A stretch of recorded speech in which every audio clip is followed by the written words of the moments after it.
இப்போ ரீசெண்டாக கோயம்புத்தூர்ல வந்து ஒரு இஷ்யூஸ் நடந்தது மேம், ஒரு உமன்ஸ்க்கு. அதுக்கு ஒரு தரப்புல என்ன சொல்றாங்கன்னா, நைட்டு 11:30 மணிக்கு நீங்க ஏன் அங்க போனீங்க அப்படின்ற மாதிரி அந்த பொண்ணு அக்யூஸ் பண்றாங்க. ஆஸ் அ உமனா இது எப்படி பாக்குறீங்க நீங்க? அவங்க கேட்குற கொஸ்டினே முதல்ல தப்பு சார். அது ரைட்ஸ் நம்மளுக்கு ஒன்று இருக்கு இல்லையா?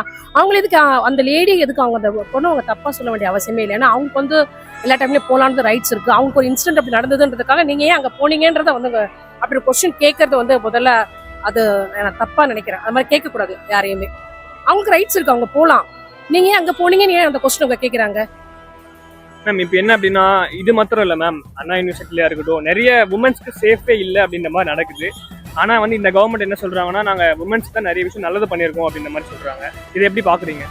சார், எந்த கட்சி வந்தாலும் இந்த ப்ராப்ளம் நடக்கணும்னா அது நடந்துதான் ஆகும். அதுக்காக நீங்க வந்து ஆளுங்கட்சியை தான் குறை சொல்லணுன்றது அவசியம் கிடையாது.